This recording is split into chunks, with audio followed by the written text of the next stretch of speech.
Message, c'est une petite structure de production et distribution de films d'inspiration chrétienne. Pour l'instant, c'est surtout de la distribution. On a fait quelques documentaires, on a fait une fiction il y a quelques années qui s'appelait Le Catalogue, mais l'essentiel, c'est la distribution. En salle, en DVD, en VOD. La fonction du distributeur, elle est essentiellement marketing. En gros, elle est de faire connaître un produit qui est un produit unique, hein, comme chaque œuvre de cinéma est une œuvre à part entière, sans véritable équivalent. Et donc, elle est de la prendre et de la faire connaître sur un marché donné. Donc, en l'occurrence, nous, sur un marché plutôt francophone, et essentiellement la France, mais pas que. Hein, on essaye de se développer aussi en Belgique, en Suisse. Et donc, voilà, ce produit n'existait pas. Il existe. Comment faire connaître à un maximum de gens en même moment ce film-là pour leur donner envie d'aller le voir en salle quand il sort en salle. Pour la partie salle, c'est très difficile. Nous, notre force, c'est le fait d'être sur un cinéma de niche. Mais c'est très difficile. Pourquoi? Parce qu'il y a une offre pléthorique. On dit qu'il y a en moyenne 17 sorties de nouveautés chaque semaine. Donc vous imaginez une petite salle de cinéma de quartier qui a 2 ou 3 écrans maxi. Elle a les 17 nouveautés qui viennent de sortir cette semaine-là, plus tous les films qui marchent bien des semaines précédentes et qui ont envie de continuer de rester à l'affiche. Du coup, voilà, qu'est-ce qui se passe du coup? C'est que, on va dire, les gros cinémas de studio à gros budget, ceux-là, on est sûr qu'ils vont faire des entrées, donc on les prend. Et grâce au système d'aide des cinémas arrêt essai en France, les films français typés arrêt essai vont avoir la possibilité d'être à l'affiche. Et quand vous êtes ni un film de studio, ni un film arrêt essai français, ce qui est la plupart de mes films en fait, hein, là vous avez vraiment du mal en fait à ouvrir la porte des salles parce qu'elles ont tellement de choix qu'elles ne savent pas comment dire non. Et c'est là où, je dirais, nous, notre force, c'est d'être sur un cinéma de niche et d'être capable de dire, en fait, sur ce film-là, vous n'avez peut-être pas vu des 4x3 dans le métro, mais le public qui est concerné, il sait que le film existe et il va avoir envie de venir le voir. Alors, pour l'instant, quasiment pas, en fait. C'est-à-dire que, pour quelles raisons? Alors, je dirais pour 2 types de raisons. La première, on est peu susceptible d'en demander parce qu'on est sur souvent du cinéma américain, qui n'est pas subventionné, bien entendu. Mais donc pour les quelques films européens qui pourraient bénéficier de subventions, on est sur des aides de type sélectif.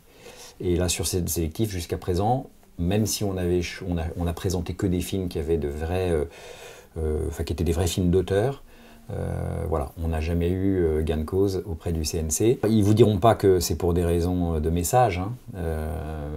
C'est bien, mais il y avait des films qui étaient mieux,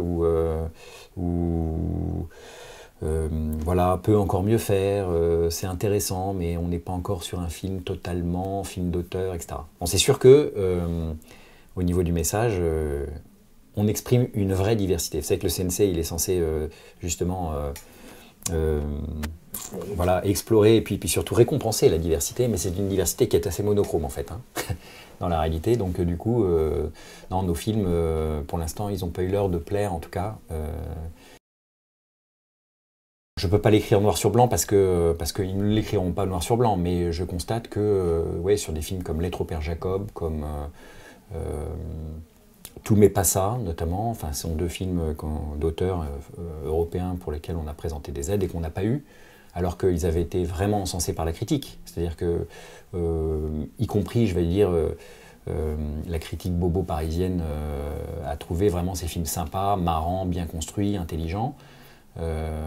Voilà, même l'un d'entre eux a eu une mention AFCAE, donc il n'y a pas de raison, je dirais, cinématographique pour qu'on refuse les aides sur ces... Alors c'est vraiment pas de chance si jamais effectivement à chaque fois il y a des films super mieux que les miens au moment où je les présente les miens, mais voilà, je constate que c'est sans doute une limite. Aujourd'hui c'est sans doute une limite, je pense que aujourd'hui encore, je dis ça parce que j'ai même eu, là pour le coup, une salle de cinéma qui m'a écrit noir sur blanc. Il y a une confusion encore, et dans la tête de pas mal de gens, sur ce que c'est que la laïcité. C'est-à-dire que pour beaucoup de gens, un film, le respect de la laïcité, ça veut dire pas d'expression religieuse du tout. C'est une forme d'athéisme ou d'absence totale de Dieu dans les films. Donc dès que le film parle de Dieu, on est gêné aux entournures. Ça, c'est typiquement les raisons que m'expriment les chaînes de télé quand elles n'acceptent pas d'acheter mes films. Ça les gêne, en fait. Elles ont l'impression de faire un crime de lèse-majesté en permettant à des films comme ça de s'exprimer sur les antennes. Donc finalement, aujourd'hui, la seule porte qu'on a réussi vraiment à ouvrir, c'est celle des cinémas. qui sont pourtant des agora publics, qui acceptent de diffuser nos films. Alors elles acceptent parce qu'il y a un public en face, clairement. Mais je dirais le CNC et la télévision, pour moi, sont les deux portes qui restent encore bien fermées pour des raisons de laïcité mal comprises. C'est toute la difficulté, parce qu'aujourd'hui, il ne faut pas se voiler la face, hein. La distribution, pour l'essentiel, hein, je ne parle pas du studio américain, mais la distribution indépendante, elle vit grâce à deux mamelles, hein, la vente télé et la subvention. Moi, aujourd'hui, j'ai accès à aucune de ces deux mamelles-là. Donc, du coup, je suis obligé de réussir mes sorties salles et je suis obligé vraiment de bien fédérer ma niche si jamais je veux survivre. Mais clairement, oui, ces deux portes-là ne s'ouvrent pas pour des raisons de laïcité mal comprise. On considère que... Ils n'ont pas lu le discours de M. Macron ou Bernardin, qui explique que voilà, la laïcité, ce n'est pas le retour de l'être suprême. Voilà, c'est pas l'absence de religion, c'est permettre justement aux religions de s'exprimer.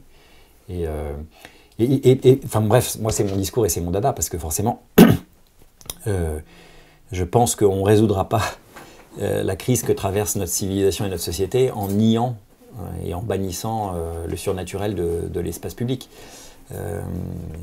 Et donc quand on me sort, vous comprenez, si jamais je me sors vos films, après ça je serais obligé de faire la même chose avec les musulmans, moi je dis au contraire, allez-y. Allez-y, c'est comme ça que les choses vont s'apaiser. Moins je dépends de l'État, mieux je me porte. Donc moi, personnellement, le fait de ne pas avoir de subvention n'empêche pas de dormir. Parce que je considère que si mon produit est bon, il répondra à une attente, il répondra à un public, et c'est la sanction du marché, en quelque sorte, qui va faire la valeur de mon produit. Pas l'obol que va me donner tel ou tel être éclairé qui se prend pour la providence. Donc voilà, bon, ça c'est philosophiquement, c'est comme ça que je réagis.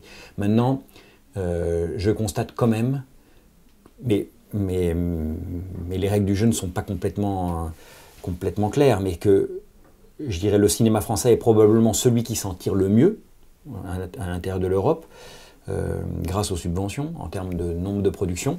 Maintenant, je dirais, parfois, la qualité n'est pas toujours au rendez-vous. Je dis parfois, parce qu'il y a aussi de très bons films français. Enfin, donc voilà, je dirais que... Ce qui est sûr, en tout cas, c'est que le système de subvention, il a probablement permis à ce qu'il y ait encore un tel maillage de cinéma en France. Et ça, je pense que c'est une bonne chose. J'entends beaucoup les salles se plaindre, effectivement. Ouais. Maintenant, chaque année, on dépasse le record de l'année précédente, hein, en termes de nombre d'entrées. Donc c'est plutôt... le cinéma s'en tire bien. On a annoncé la mort du cinéma à cause de Netflix et compagnie. C'est plutôt la mort de la télé que Netflix va entraîner, ou a déjà entraîné, que celle du cinéma. Parce que je pense que je dirais le cinéma a toujours un avenir sur deux types de films. Des films communautaires, où on est content de se retrouver en communauté pour voir ensemble quelque chose. Et puis sur les films à grand spectacle, c'est l'archétype du film américain, où sur un petit écran, c'est pas la même chose que de voir Avatar sur un petit écran ou voir Avatar sur un immense écran. C'est pas la même chose. Donc, et de fait, aujourd'hui, en nombre d'entrées, le cinéma s'en tire bien. Alors probablement que c'est, là encore, les grands circuits qui tirent leur part du lion plus que le petit cinéma indépendant municipal ou à essai. Mais au total, globalement, le cinéma se porte plutôt pas mal. En tout cas, les salles de cinéma, les exploitants se portent plutôt pas mal. Alors, qu'est-ce que c'est qu'un film d'inspiration chrétienne? C'est un film qui va, d'une manière ou d'une autre, permettre aux spectateurs d'être mis en contact avec le message de la foi. Et pourquoi pas avec Dieu lui-même.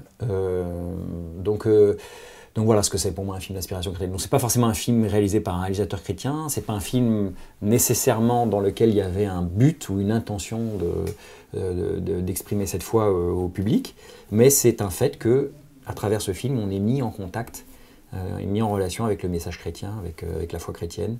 On comprend quelque chose. Donc ce film, il peut être plus ou moins explicite, plus ou moins explicitement chrétien. Le réalisateur a plus ou moins l'intention de transmettre un message. En gros, je schématise là aussi, hein, si c'est un film américain, l'auteur se targue d'avoir voulu faire un film à message et n'a pas de complexe par rapport au message qu'il a voulu transmettre. Si c'est un film français, pour que ça marche, il faut nécessairement que l'auteur fasse au préalable profession de foi d'athéisme ou d'agnosticisme avant de s'être emparé du sujet, sinon il est suspect d'être prosélyte et du coup il n'intéresse pas la critique. Donc c'est ce qui explique les succès de films comme Les Innocentes, Des Hommes et des Dieux, L'Apparition, La Prière. Tous ces films-là sont des films pour moi d'inspiration chrétienne, vraiment. on est mis au contact du surnaturel à travers ces films-là. Mais le réalisateur se défend d'avoir voulu faire une telle chose. Les films qu'on vient d'évoquer, le distributeur, il est au montage du film, il est sollicité au montage du film et il apporte un minimum garantie important qui lui permet d'assurer sa place comme distributeur. Aujourd'hui, nous, on n'a pas les moyens d'entrer à ce stade dans la distribution de films comme ça. Donc ça, c'est la première raison. Après ça ne nous empêche pas nécessairement d'être partie prenante de la distribution du film. Il y a un certain nombre de films qui aujourd'hui nous échappent, entre guillemets, qu'on n'est pas capable d'acheter. Je pense même à des films américains comme Tu ne tueras point, le dernier Mel Gibson, ou Silence de Scorsese. Je pense au film de Wim Wenders sur le pape François. Là, c'est des gros studios qui récupèrent ces films-là.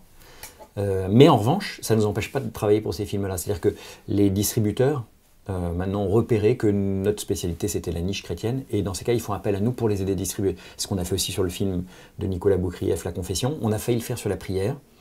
On ne l'a pas fait sur la prière parce que, enfin voilà, pour des raisons, je dirais, de conflit avec la communauté qui était censée être représentée à travers ce film et qui ne se retrouvait pas dans ce film-là. On n'a pas voulu se mettre en porte-à-faux avec cette communauté-là, mais on aurait très bien et très volontiers fait le travail sur la prière.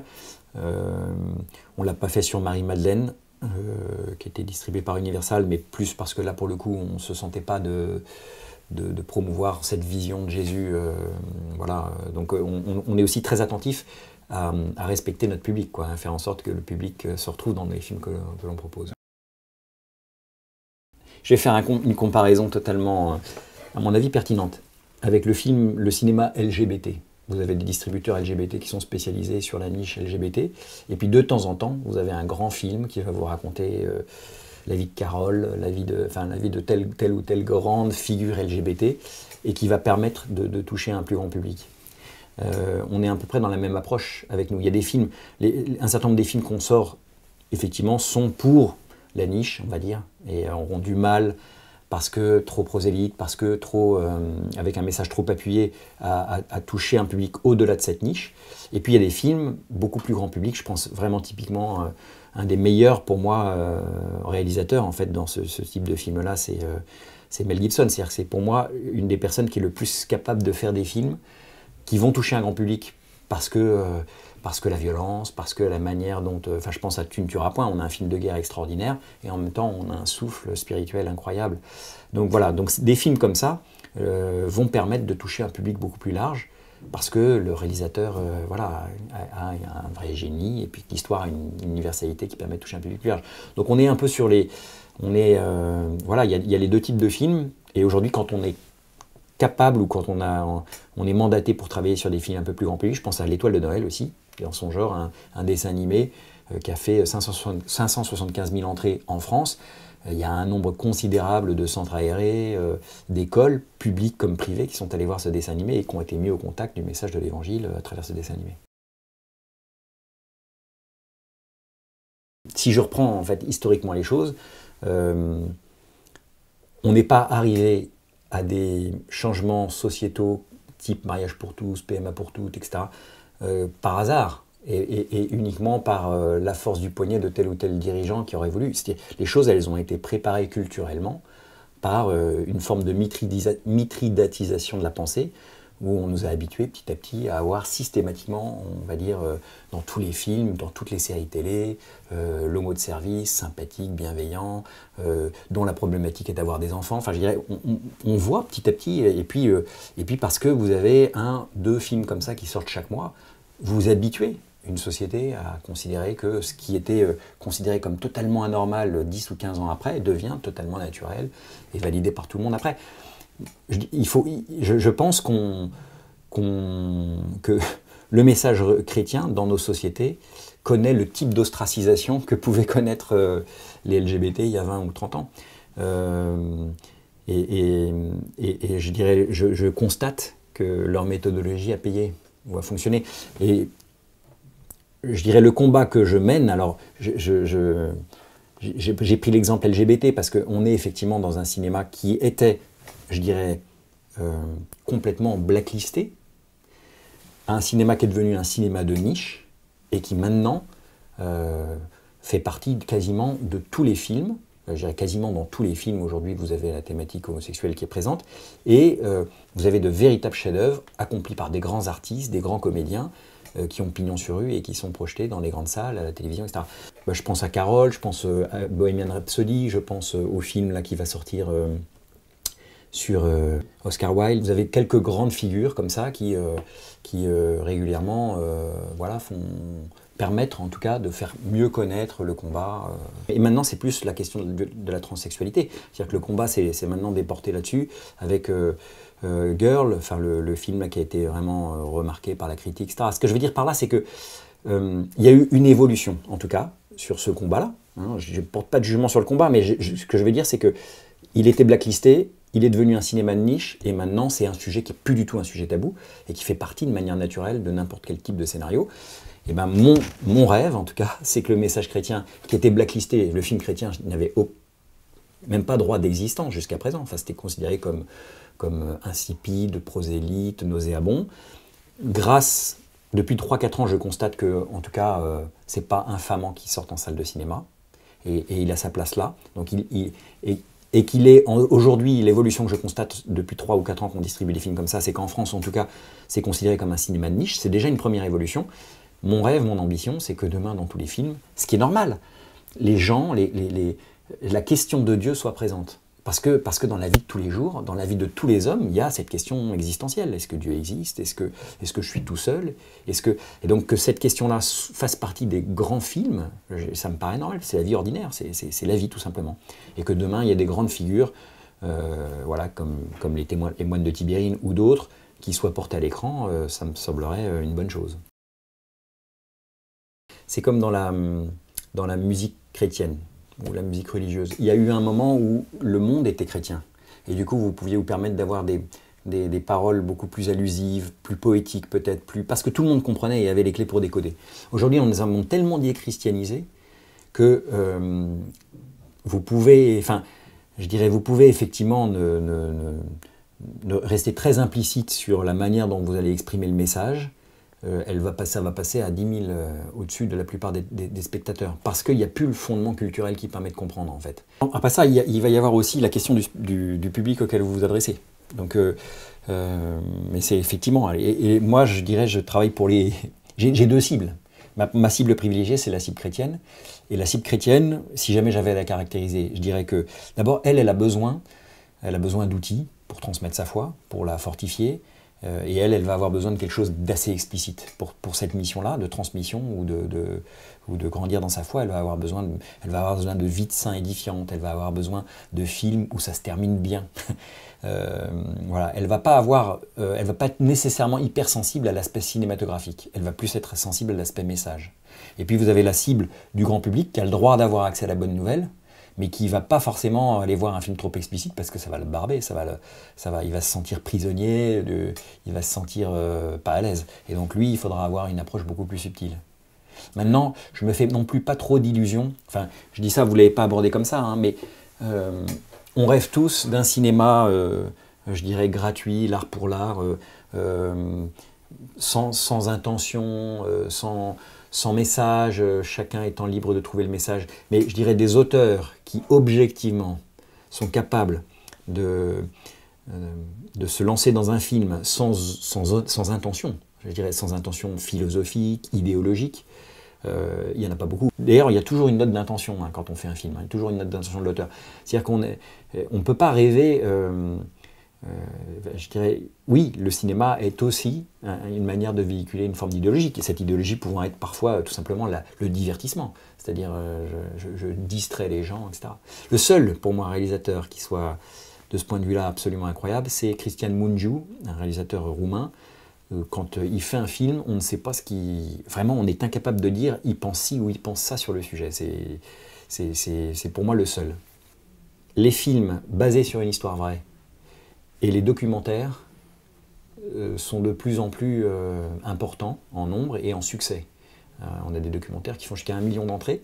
C'est-à-dire que c'est comme si on avait été tellement projeté dans du cinéma de distraction, purement distraction. Enfin, on est projeté dans l'histoire de science-fiction, dans des trucs qui n'ont plus vraiment de lien avec le monde réel, qu'il y avait comme une sorte de besoin de retour au réel.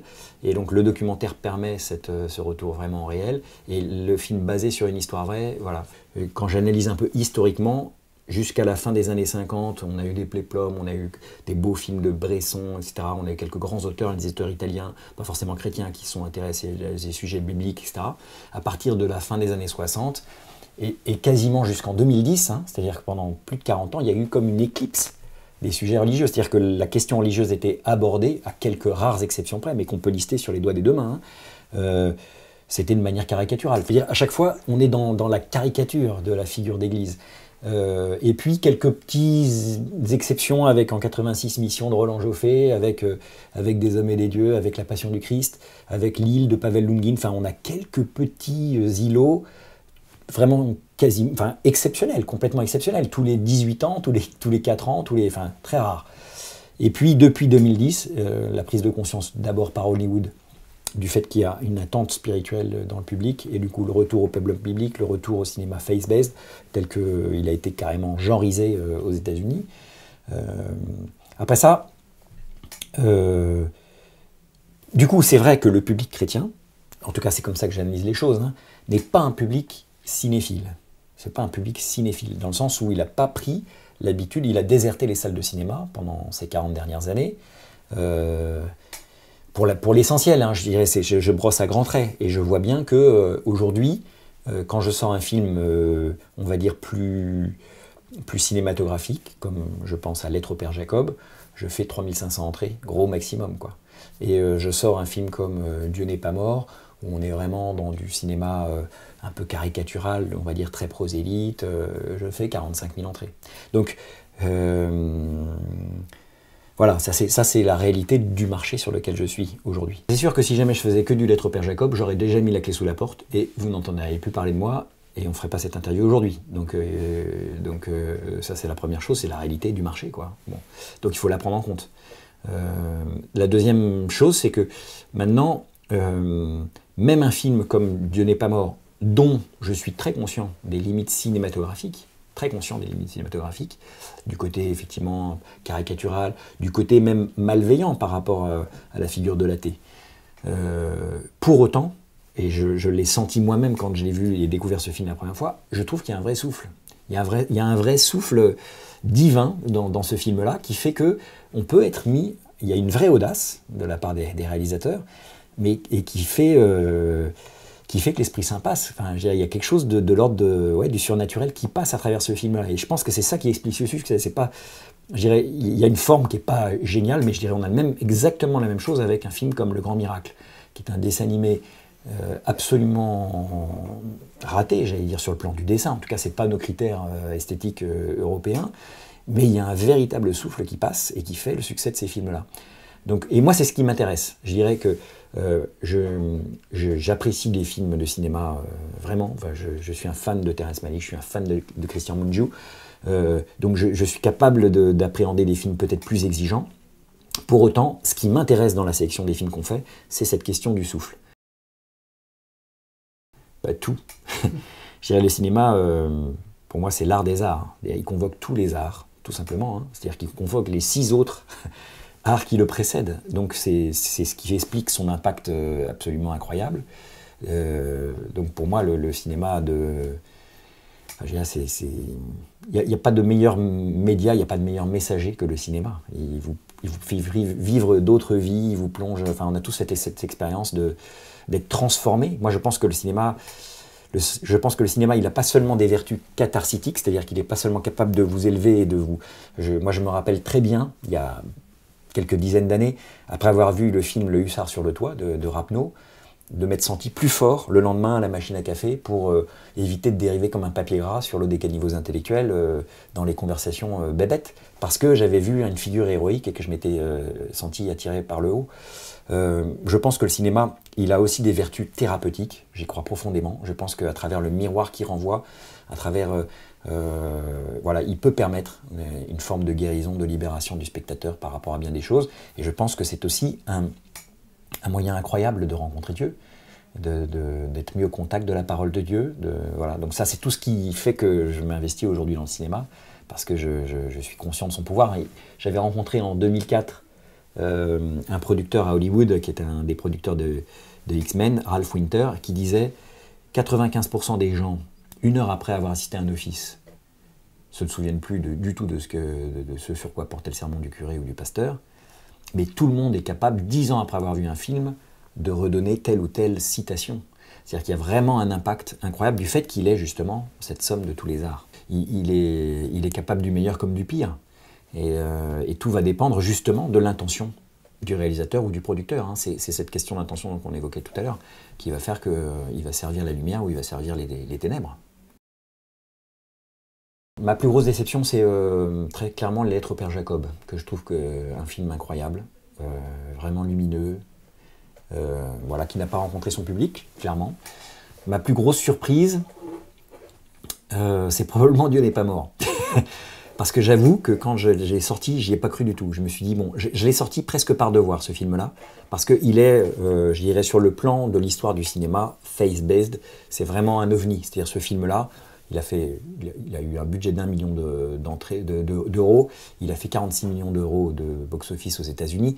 C'est ce qui a lancé le mouvement face-based aux États-Unis, qui fait que Sony s'est lancé vraiment en faisant 2 films de cinéma par an à travers leur filiale, la Firm Film. Ça a vraiment révolutionné les choses.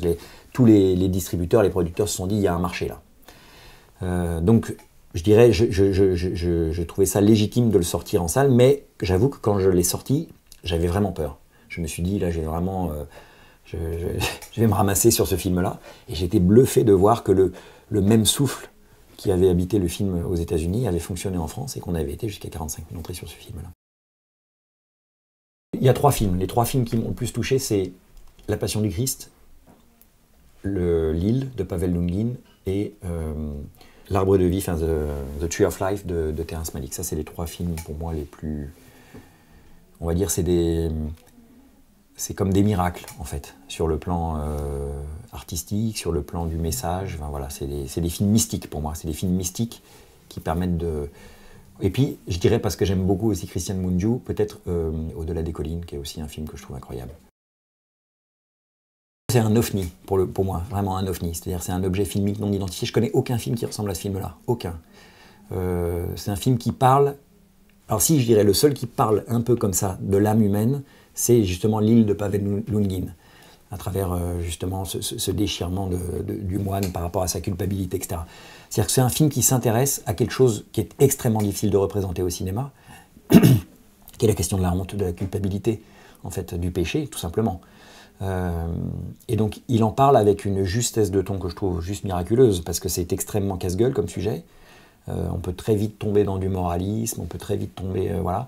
Donc il arrive à aborder... Ce film arrive à la fois à parler de l'âme humaine dans tout ce qu'elle peut avoir d'obscur et de tabou et de caché, et elle va parler donc du cœur profond de l'homme, et en même temps, elle va réussir à parler du cœur profond de Dieu, qui est un cœur plein de miséricorde, qui est le seul qui puisse justement venir au secours de cette faiblesse, et qui peut, voilà, de ce cœur compliqué et malade, comme dit Jérémie, en faire un cœur pardonné, transfiguré, transformé, libéré.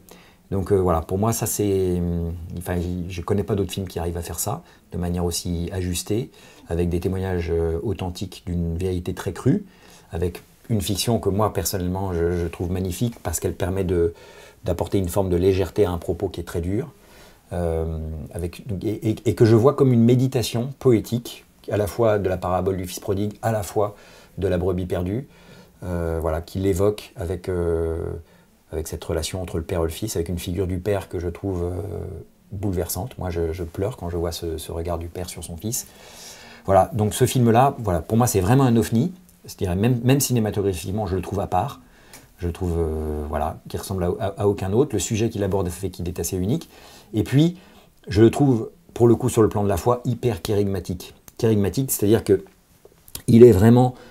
un film qui annonce le cœur même de la foi chrétienne, à savoir vraiment l'homme est pécheur, et seule la miséricorde de Dieu peut venir...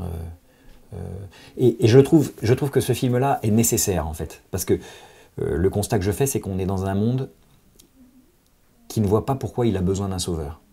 il ne voit pas de quoi il a besoin d'être sauvé. Il a la sécurité sociale, il a l'État-providence, il a ses couvertures maladie, il a son assurance chômage, enfin, je dirais, puis la mort n'existe plus, voilà. Donc il n'a pas besoin d'être sauvé, enfin, il ne voit pas de quoi il a besoin.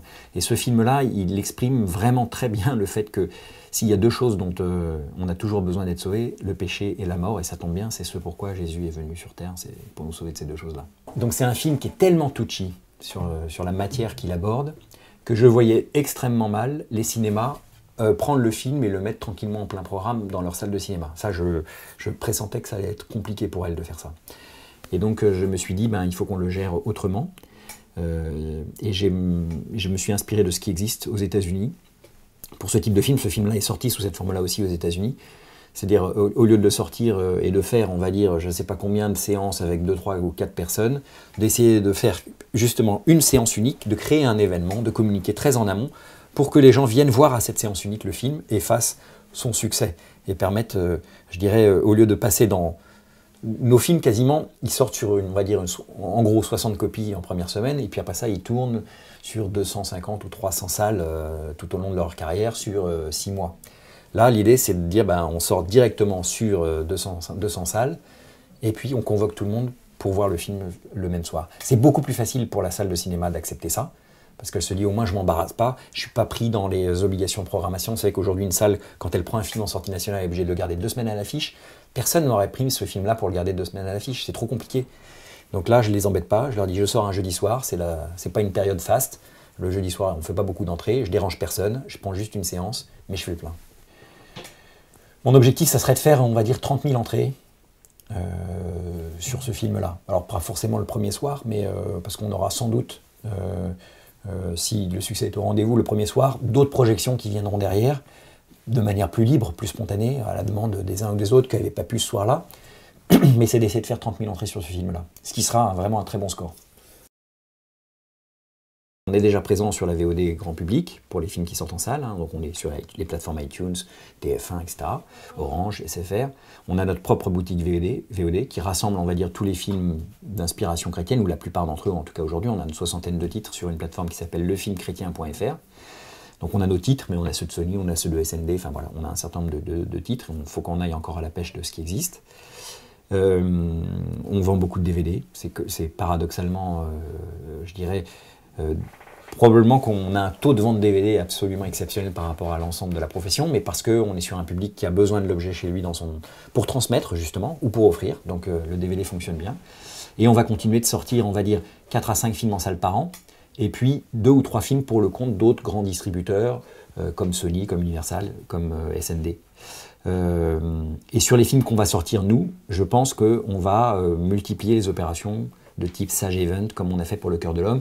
C'est-à-dire quand le film a un intérêt cinématographique, mais le cast n'est pas au rendez-vous et ne permettra pas d'avoir une vraie grande exposition sur le plan cinématographique, on pense que c'est plus pertinent, mais c'est l'expérience de jeudi qui va le confirmer ou l'infirmer, de le sortir sous un mode alternatif, et en jouant vraiment à 100% la carte de la distribution alternative.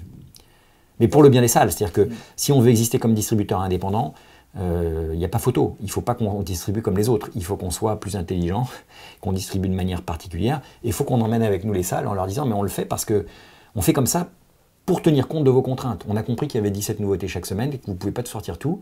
Alors on va essayer de ne pas vous embêter, mais on va essayer de maximiser l'un comme l'autre le résultat sur nos opérations. » Et dans la production, donc ça c'est ce qui est notre raison d'être. On s'est lancé dans la distribution pour se lancer dans la production, en gros.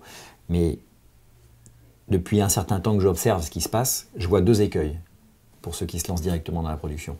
Il y a l'écueil de celui qui va réussir à financer son film, qui va mettre 2 millions sur la table, qui va sortir un film pas forcément très réussi d'ailleurs, parce qu'il a fait que du financement privé, et film qui va jamais sortir ou très peu sortir et que du coup personne ne verra. Donc je vois pas l'intérêt en fait de dépenser tant de temps, d'argent, d'énergie pour que personne ne voit un film. Et deuxième écueil que je constate aussi, je brûle tous les ponts. J'abandonne mon boulot, je me mets à 100% pour essayer de produire un film, je revois 200 fois mon scénario, je dépense une somme considérable pour arriver à un truc qui finalement ne se produira jamais. Donc pour éviter ces 2 écueils qui sont mortifères, parce que ça ne mène pas à grand chose, on s'est dit la première étape, c'est de prouver qu'il y a un marché pour ce type de film, et c'est de réussir la distribution. parce que c'est une clé en fait, la distribution elle est une clé, ça ne sert à rien de produire si on n'a pas de distributeur. Donc je voulais d'abord réussir la distribution avec cet objectif de faire sortir du blackout le cinéma chrétien, en faire un cinéma de niche, c'est là qu'on en est aujourd'hui, pour demain essayer d'arriver à amener ce type de cinéma plus loin et en faire en sorte que ce soit quelque chose de normal parce que c'est la vie normale de chacun. Donc pour ce deuxième objectif qui est celui de la production, ça passera par la production. Alors, il y a déjà des films qui existent, hein, et c'est ce qui fait qu'il y a beaucoup de films qui existent aujourd'hui, dont certains sont de très bonne qualité, on en a parlé. Mais il y a un génie français, il y a des histoires qui sont propres, qui correspondraient davantage à notre marché et que j'ai envie de produire. Donc ça, c'est l'étape d'après. Je dis l'étape d'après parce qu'on est tellement accaparé par le métier de la distribution, c'est que le risque, c'est qu'on n'ait pas assez de temps à consacrer à la production. Mais on espère que, voilà, à force de s'organiser, de se structurer, on va pouvoir réussir à se tourner vers la production. La force de la distribution, c'est qu'on est au contact de la production en permanence, sans prendre de risques. Que la distribution, elle a quand même une sorte de mode industriel. C'est une logique économique beaucoup plus industrielle que la production, où on peut risquer tout et tout perdre d'un coup.